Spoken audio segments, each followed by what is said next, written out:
Okay, guys, welcome back to another edition of Livewire. I am your host, Jared Moore.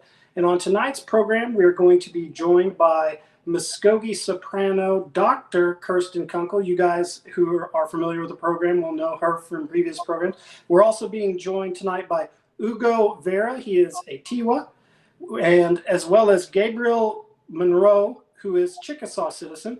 And we're going to be talking about Puccini, a presentation put on by the Mission Opera of Puccini's Tosca that's going to happen I think it's June 13th and 14th. Is that correct? 13th through 15th. 13th through 15th. Our performances are the 13th and 14th. With that being said, thank you so much, guys, for being on the program. Appreciate it. Happy to be here. It's good to be here. Mado.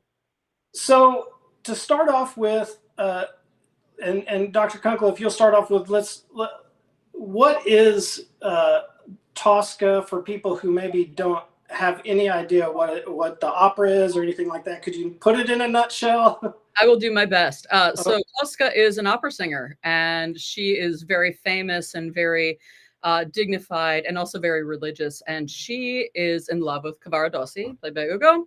And he is being pursued to get political information by Scarpia. Meanwhile, we found out that Scarpia has ulterior motives to try to take over and ruin the relationship of Cavaradossi and Tosca in the worst of ways, but also rid the world of Cavaradossi. And in the meantime, spoilers ahead, Tosca kills Scarpia, and Scarpia succeeds in death, still being able to murder through a firing squad Cavaradossi, and Tosca jumps off of a parapet. So everybody dies. Everybody dies. It's a very typical everybody dies opera. Yes, it's very tragic and wonderful. It's one of my very favorite operas, and I'm so delighted to sing it. And I'm collecting opera singers, so these are well, attention. I was reading about the description of it too. It's kind of, to me, struck me as kind of like a modern spy type film, because there's people hiding and then there's a police searching for them, and correct me if I'm wrong, but so Tosca is what you would, I guess, say is the heroine, if there is one, and then Caravaggio, is that, or what? Cavaradossi. Just call him Cavaradossi. Yeah, you can call him Mario. That's the love interest of Tosca. And then Scarpia is the bad guy, basically, right? Yes. So for you guys, Gabriel and Hugo, I guess let's start with Hugo. What did you bring to this character that is this a character you've ever played before, or what was the experience like in getting ready for the performance? The last time I performed this role was 10 years ago. And so it's been a hot minute. But as far as bringing into the role is the idea of Cavaradossi is very pragmatic, and he always wants to do what is correct and what is right.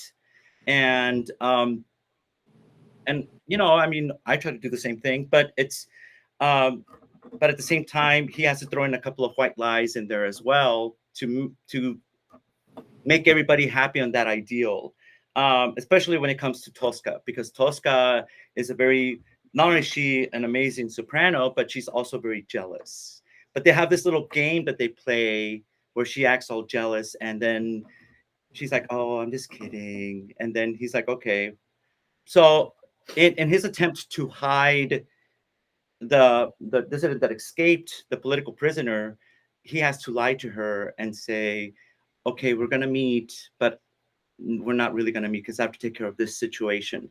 So he's always trying to do what's best, and he tries to, create what is right and just, and when it comes to that, and especially when it comes to the politics of the time. Yeah, and we should mention to the audience too, the setting for the play is Rome in 1880. Is that right? Or is it's 1800?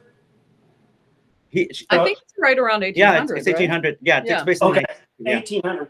And the relationships, this is just my opinion, but the relationships in there are kind of like Italian, you know, like you mentioned, Tosca is kind of jealous, and then the people inflame those jealousies by saying, well, you know, Scarpio kind of is like he's cheating on you and stuff like that. So, Gabriel, what's your take on your character and getting ready for this performance? Well, I'm the absolute archetypal villain that's in power, right? So take like if you can think of the worst political figure in our world, and make him a sadist and a person who just wants to satisfy his every desire. At one point, I say I satiate myself with all of God's creations, and then I throw it away. And that's all I really want to do. This is just a moment for me. I probably do this daily, on a daily basis. I've brought in Cavaradossi because I really am actually very, very attracted to this beautiful, very famous singer. So she's actually the perfect person to play the role, because Tosca in the opera is actually the most famous singer of her day. And she's in the public eye. I view her. I go, yes, I'll have that. How can I do this? Ooh, she's dating somebody that is a political dissident. So I'll use my power, bring him in, bring her in too, to the police headquarters. What do you want to call it? And I'll torture him until she says yes. And then I'll have my evening with her, and then that'll be it. And but she has other ideas. She's not going to do that. She's a very good Catholic girl. Yeah. She would do anything than to have herself be defiled by me.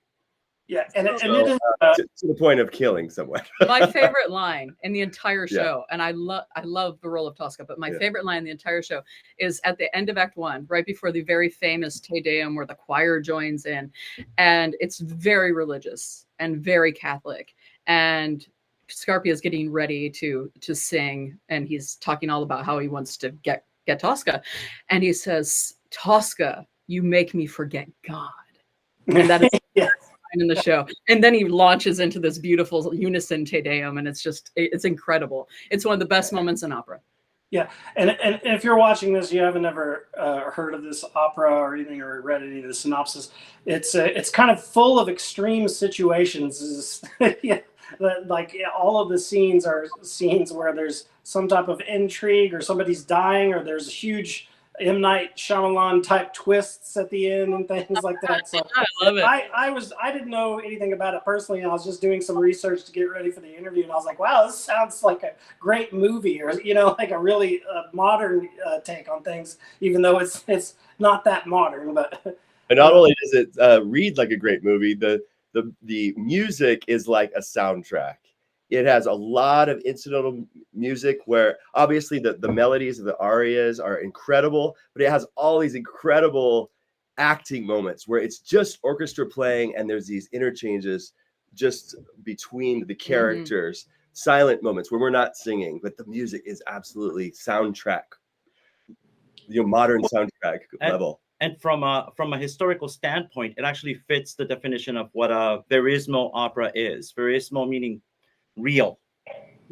And because I mean, historically it's always been mythological characters, gods, goddesses, royalty, and this is grittier. It's more, like you said, modern, with a modern situation, real emotions. And also, I mean, it's really interesting. If you you better come see the opera. You'll hear Puccini was great at creating these kind of sounds, like the sounds of the churches ringing their bells, and waking up everybody. And I mean, so it's really a very good representation of the realism of opera during that period of time. Yeah, and it's good that you mentioned Puccini there, because I was reading about the history of the opera. This was a play, and then Puccini saw the play and said, I've got to do the opera version of this. And then there was a whole saga of going back and forth on the rights and things that went on for years. And so this was something that Puccini got inspired to do. So it's, like he's really firing on all cylinders there, as it were. So we should mention where this performance is going to happen for the audience so they know. Where is this going to happen? This is at Canyon High School Performing Arts Center in Santa Clarita, California. Tickets are available on the Mission Opera website, and anyone can come. It's probably best catered to 13 and up, I would say, generally speaking. It will be sung in Italian with super titles and with full orchestra as well. And there's a link in the description of this video, guys, if you want to buy tickets. So you can click that and go on through. Is there going to be anywhere else that this is going to be seen, or is there going to be a recording or anything like that? Generally speaking, Mission does do a video release after the fact. Sometimes it's about a year after the fact, but yes, there should be at least an archival recording. Awesome. The other thing I would mention too is, what's this production going to look like? Because I've seen different, like the performances is like sometimes just a piano, very minimal type of thing. Is that going to be the case here, or what? Are there good sets and things? Yeah, tell us about. Most of the time when I talk to you and people, we tell you it's a concert version. This one's not. Would you like to tell them? Well, this is actually done with a reduced orchestration. So there's a reduced orchestra, but you still have to think about like 20 players in the pit, and it's conducted, and it's going to be pretty epic and pretty real. So it is with orchestra. It's fully staged with, and it's fully staged with costumes and sets and big stairs. And we're doing a traditional performance, so it will be as it was intended in the original time frame. Okay. Joan is our conductor, and Justine Prado Manro, who happens to be married to Gabriel, is our director, and she is fabulous. She's working upstairs right now as we're doing this interview. So, and well, we mentioned the costume. Do you want to give a shout out to the costumer too as well? I think there's a couple different costumers working. Constanza Bonelli. Yes. Constanza Bonelli. And her other person. I'm sorry. Now I'm gonna hear about that. But Connie is our main person behind the costumes this time around. Yeah. So, is the set design and the costumes and everything designed just for this performance, or is this a traveling show? Or I know this is the premiere, right? This is it. This is the show. So this will be. Tosca's done all the time, but this production. This production is these new. 3 days. Yeah, and it's new. Yeah. So we might also talk a little bit about Mission Opera and what that is, and how, what's the experience for you guys been like working with Mission Opera? Yeah, sure. Well, you've done a lot with them. Would you like to talk about that? Oh, working with Mission Opera. Oh, it's a wonderful company. It's it's what we call a regional company. It's regional to Southern California, Los Angeles. So it's the greater Los Angeles area, and it draws amazing talent from all over Los Angeles area, and the world. I mean, obviously, I don't even know where you're from. Ohio. Ohio. But our other Tosca, it's double cast, Jared. So our other Tosca came in from Brussels, actually. Brussels, Belgium. Yeah, Brussels, Belgium. And our other Cavaradossi came in from Spain? Is that where he just was? Yeah. Yeah. So and he has a place here as well. Awesome. Well, one of the things we do on our show is, when we interview Indigenous people doing interesting things, but I also wanted to touch on, we've talked with Dr. Kunkle before about her experience of how she got involved in opera and how it ties into her indigeneity. And I wanted to start with you, Hugo.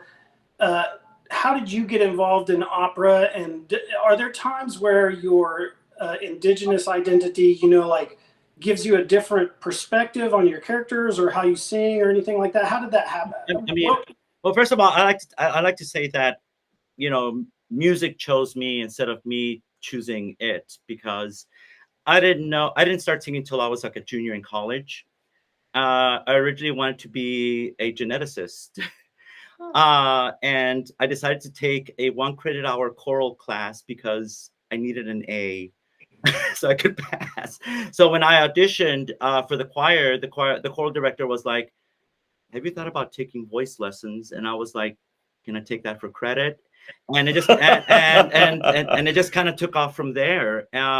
So it's been it's been a great journey. My parents are still trying to figure out how it all started because I come from a long line of math teachers. So yeah, I'm like, I mean, there's counting involved. That's as close as I can get, you know.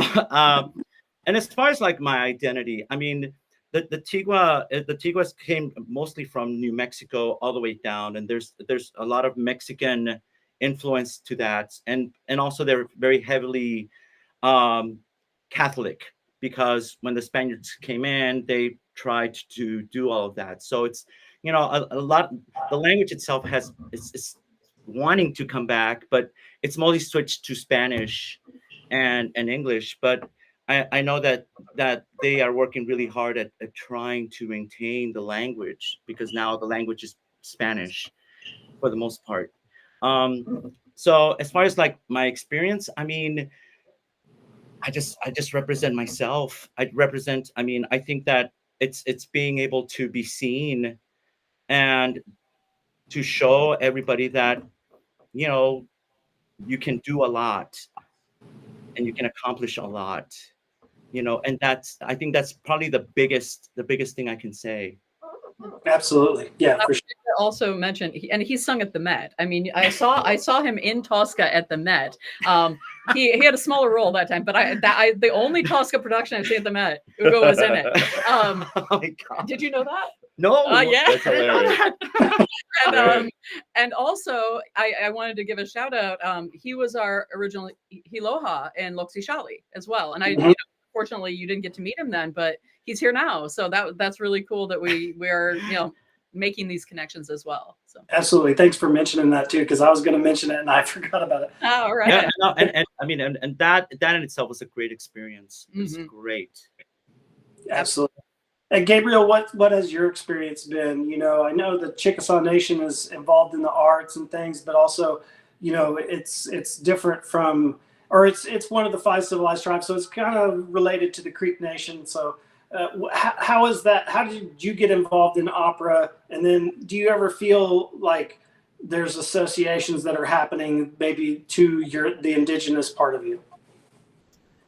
Well, you know, it's interesting. I'm a Chickasaw who has grown up in California and maybe has only outside of my own family I've only ever met one other Chickasaw in Hanford, California, which happens to be where I was born. And the only reason I was even aware that they were Chickasaw because I happened to be wearing a Chickasaw mask during COVID. And I met him at a park, and it was so interesting because there was a diaspora after the Dust Bowl, and so a lot of people from Oklahoma came out to California, and so the central part of California is full of Chickasaw, but we don't know each other. We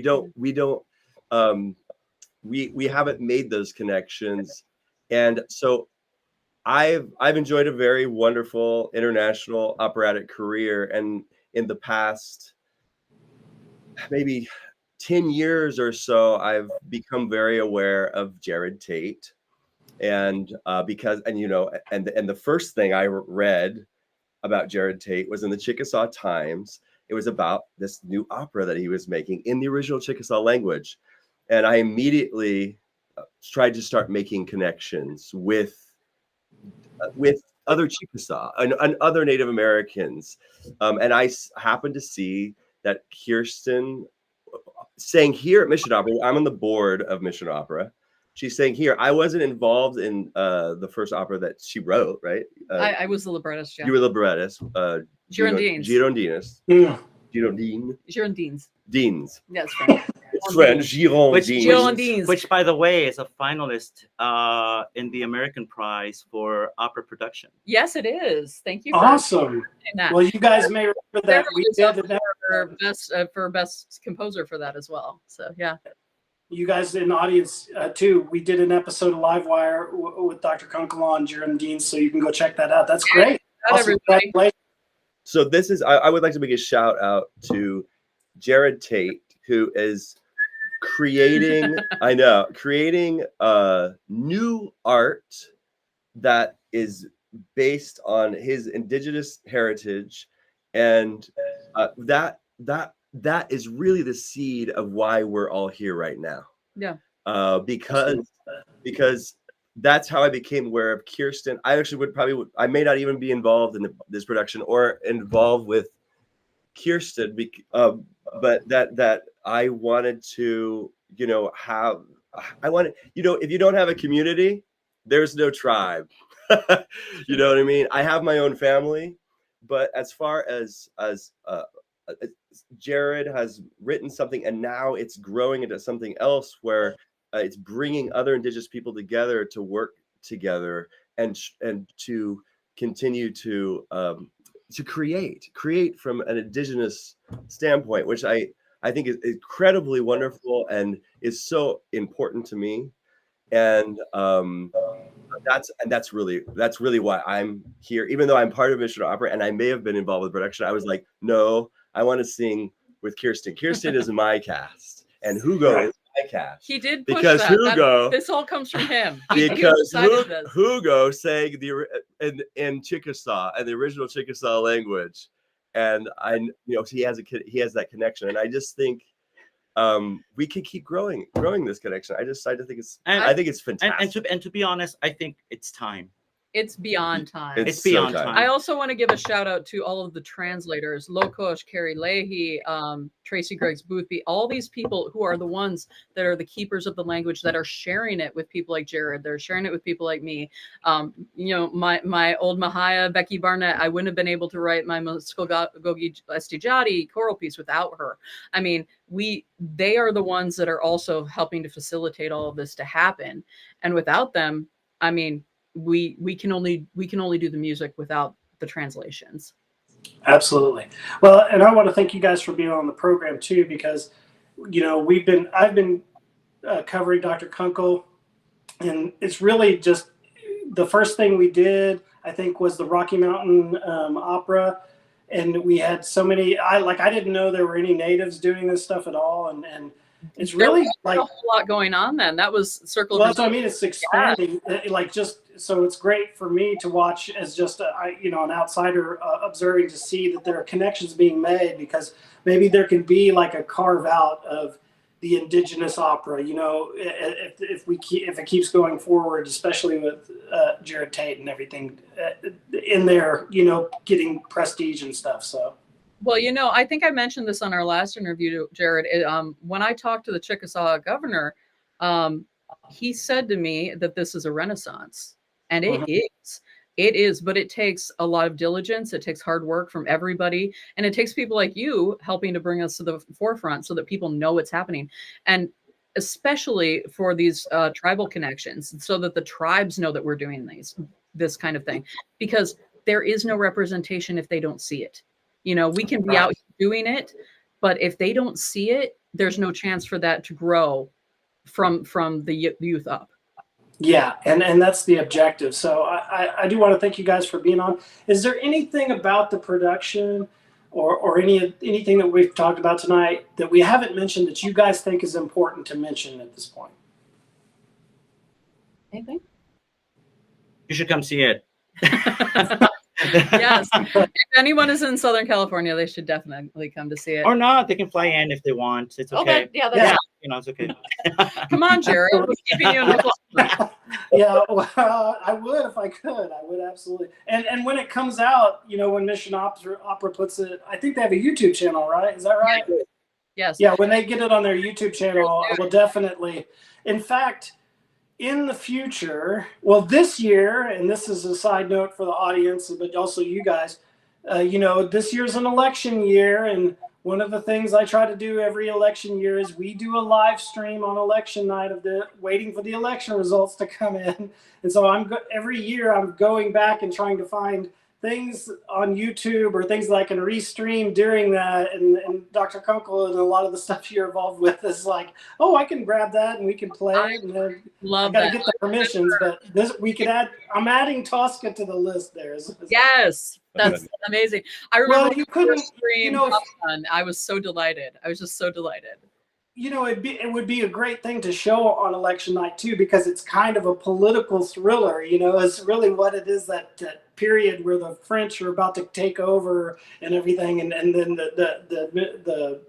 the political changes that were happening in Rome at that time that the opera is set. So, but I want to thank you guys for on that same YouTube site. It's actually a production of Madame Butterfly with both of us in there as well. Oh, okay. Yeah. I'm going to write that down because I might see if I can get permission to show that. I'm guessing you can get permission. Trust me. He's on the board. I'm sure. Oh, okay. That makes it easy for me. That connection. I'm going to write that down. I don't see any questions in the chat, which is not that unusual when we're talking about opera, because there's not a lot of opera experts in the audience, but we're teaching them tonight. So I do want to thank you guys for tuning in and sticking with the program and everything. And I don't think there's going to be severe weather tonight. I need to check the National Weather Service's forecast. It was supposed to rain tonight, so I mentioned that because we might be firing up a weather radar stream later or tomorrow if it does get bad. But you guys will see on Facebook if we're going to do that. And this weekend, guys, is the MCN pageant. This year, it's again going to be at the Mvskoke Dome. So if you're in the Okmulgee area, you can go check that out. And they're going to be live streaming it to their Facebook page if you guys want to check that out. We're not going to restream it, but they will have that going on. So those are the things that are coming up soon as far as festival. And then don't forget, at the end of this month, MCN Festival's happening. So they have announced the music lineup, and the schedule is up on their website. So go check it out. And is there anything you guys like to add before we get out of here? No, we're just grateful for your constant support, especially me, Jared. I every time I bring you something, you're like, yeah, let's do another live wire. And I love it so much. I appreciate it so very much. We're just so delighted to get to do what we love to do and be able to be representative of who we are. Awesome. Well, and thank you. Next time I talk to you, I hope that it's going to be a Chickasaw opera. I would love that. Yeah, absolutely. I would love that so much. Yeah. Or any Mvskoke opera. I mean, any, right? Any indigenous language opera. Yeah.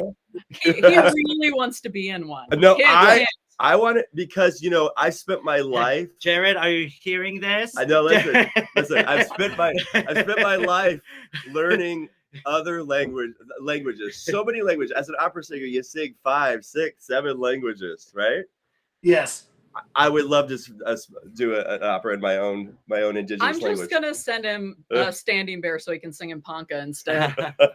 Well, you know, while we're talking about this, we're at 27 minutes, but I'm going to give my rant. I'm going to give a rant now. You know, and Governor Anatobi, if you're watching, you know, free advice, right? The Chickasaw Nation has the cultural center. And I think they're still doing the village there, where they have the reenactors, you know, reenacting the village things that they did at that time. I think it would be really interesting to have, you know, maybe a yearly performance or a year-round performance of Shell Shaker somewhere there. Like they have an auditorium. It could be a smaller production, but it would be something really good for citizens and children in Oklahoma to go to. Maybe in Oklahoma City. I know a lot, Chickasaw Nation's doing a lot of things in Oklahoma City. You guys could, you know, fund maybe 1-2 performances a year there. And then I would open up a lot of opportunities for our indigenous opera singers to get involved in that. That Governor Anatobi would absolutely support that. I have no doubt. It's just a matter of doing it. I will send this link to Jared Tay and to Tian as well. Yes, and he's got a lot of cool songs. Well, thanks, guys, and I appreciate it. And you know, any of you have coming up in the future, shoot me an email. We will have you on the program and talk about it. You guys are on the cutting edge, as I always say, of areas where Native culture and Native identity is pushing into places where people wouldn't expect it to be, and also those connections are forming whole new forms of art and new directions for things, which is beautiful to me. And I really appreciate you. And I appreciate you guys in the audience too. And with that being said, we're going to sign out for tonight. So, Mado, Hadom, Chihichat, please. Adam Chicha.